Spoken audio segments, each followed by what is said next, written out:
नमस्कार मंडळी, रॉयल मराठीमध्ये आपल्या सर्वांचं स्वागत आहे. आज आपण पाहणार आहोत की लाडकी बहीण योजनेअंतर्गत सरकारने तिसऱ्या हप्त्याचे वितरण सुद्धा चालू केलेले आहे. परंतु बऱ्याच अशा महिला बहिणी आहेत की त्यांच्या अकाउंटमध्ये अजून पैसे जमा झालेले नाहीत. काही महिला बहिणी अशा आहेत की त्यांच्या अकाउंटमध्ये एक सुद्धा हप्ता अजून जमा झालेला नाही. तर आज काही कारण असावं की ज्या कारणास्तव हा हप्ता जमा झाला नाही याची सविस्तर चर्चा आजच्या व्हिडिओमध्ये आपण करणार आहोत. त्याचबरोबर ह्या योजनेसंदर्भात अर्ज करायचा असेल तर कोणती हेल्पलाईन नंबर आहे किंवा नाही या संदर्भात सुद्धा आपण आज पाहणार आहोत. तर चॅनलवर नवीन असाल तर चॅनल सबस्क्राईब करा, व्हिडिओ लाईक करा आणि आपल्या अन्य महिला बहिणींसोबत हा व्हिडिओ शेअर करा. जसं की आपल्याला माहीत असेल, सरकारने तिसरा हप्ता वितरणाचा सप्टेंबर 29ला कार्यक्रम रायगडमध्ये घेतलेला आहे. रायगडमध्ये हा होणाऱ्या कार्यक्रमामध्ये तिसरा हप्त्याचे वितरण केलं जाणार आहे. तरी पण काही महिला भगिनी आहेत त्यांच्या अकाउंटमध्ये तिसरा हप्ता येण्यास सुरुवात झालेली आहे. आता कार्यक्रमाच्या अगोदर हा तिसरा हप्ता यायला सुरुवात झाल्या कारण सरकारने आता बँकाकडे हा जो निधी आहे तो ट्रान्सफर केलेला आहे आणि सरकारतर्फे हा निधी किंवा बँकांतर्फे हा निधी लाभार्थी महिलांच्या अकाउंटमध्ये 25 सप्टेंबरपासूनच ट्रान्सफर करण्यास सुरुवात केली आहे. त्यामुळे ज्या महिलांना पहिले 2 हप्ते म्हणजेच 3,000 रुपये मिळाले होते अशा महिलांना आता 1,500 रुपयाचा हप्ता अकाउंटमध्ये जमा झालेला आहे.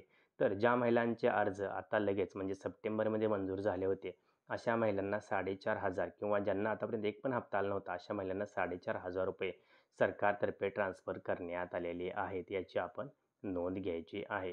तर आता ज्या काही महिला भगिनी अशा आहेत की त्यांना अजून एक पण हप्ता आला नाही, तर त्यांच्यासाठी काय कारण काय असावं हे आपण आजच्या व्हिडिओमध्ये पाहणार आहोत. तर सर्वात महत्त्वाचं म्हणजे जो आपण अर्ज भरला आहे तो व्यवस्थित भरला आहे किंवा नाही याची एकदा आपण चौकशी करायची आहे. कारण जर आपण आधार कार्ड टाकत असताना कोणत्याही चुकीचा एखादा आकडा टाकला असेल तरीसुद्धा आपल्या अकाउंटमधले पैसे जे आहेत ते आपल्याला ट्रान्सफर होण्यास तांत्रिक अडचण येऊ शकते. त्यामुळे एकदा अर्ज आपला बघायचा आहे की त्यामध्ये आपण अकाउंट नंबर व्यवस्थित फिलअप केला होता किंवा नाही, किंवा त्याचबरोबर आपल्याला पाहायचं आहे की आपलं आधार जे आहे किंवा बँक अकाउंटसोबत आधार कार्ड लिंक आहे किंवा नाही हे सुद्धा आपल्याला पाहायचं आहे. आता तुम्ही म्हणत असाल की ही प्रोसेस कशी आहे की आधार जे आहे ते लिंक केलेलं आहे की किंवा नाही ते कसं पाहायचं आहे. तर त्यासाठी आपल्याला आधारच्या वेबसाईटवर जायचं आणि मी पुढे आपल्याला दाखवत आहे त्याची सविस्तर माहिती. आता मी आधारची इथं वेबसाईट ओपन केली जसं की आपल्याला दिसत असेल इथं वर आधारची वेबसाईट ओपन केली आणि यामध्ये आपल्याला फक्त काय करायचं आहे की आपलं लॉग इन टू आधार वाया OTP असं देण्यात आहे. तर इथं आपला आधार कार्ड नंबर कंप्लीट टाकायचा आहे. आधार कार्ड नंबर टाकल्यानंतर इथं कॅप्चा टाकायचा आहे आणि लॉग इन विथ OTP फक्त करायचा म्हणजे आपल्या जिथं आपला आधार कार्ड मोबाईल नंबर आहे त्या मोबाईलवर एक SMS येईल, OTP येईल. तो OTP टाकून फक्त आपल्या इथं लॉग इन करायचं आणि आपल्या इथं समजून जाईल की आपलं जे आधार कार्ड आहे ते कोणत्या बँकेत लिंक आहे. कारण बऱ्याच महिला भगिनी आहेत की त्यांना अजून माहीत नाही की नक्की आपलं जे आधार कार्ड आहे, कारण मल्टिपल अकाउंट असतात, कुणाचं पोस्टात अकाउंट असतं, कुणाचं सहकारी बँकेत अकाउंट असतं.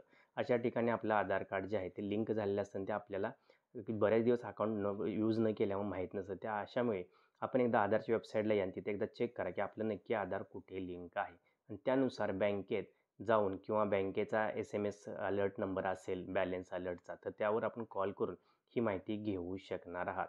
तर आतापर्यंत अशी माहिती मिळालेली आहे की बऱ्याच महिला भगिनींचे जे अकाउंट आहेत ते लिंक झालेले आहेत, परंतु काही महिला भगिनींनी आपला जो आधार कार्ड नंबर आहे तो फॉर्ममध्ये चुकीच्या रीती भरलेला आहे.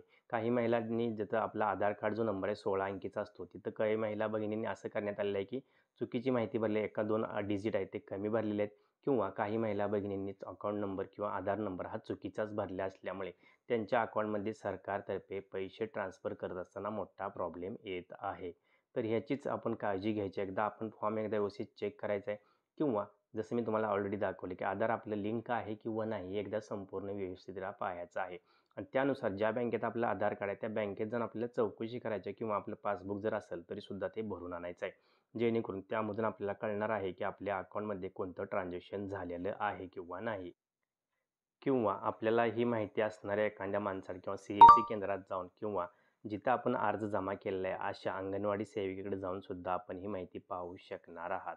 जर अशी कोणी तांत्रिक जर अडचण असेल तर आपल्याला हा हप्ता येण्यास विलंब होऊ शकतो. त्यामुळे आपण अर्जामध्ये पुन्हा फेरफार करून नवीन व्यवस्थित आधार करू शकणार आहात. जसं की आपण वेबसाईटवर पाहत सुद्धा असाल की इथं सांगण्यात आलं की बँक खाते हे आधार लिंक असणं खूप इम्पॉर्टंट आहे.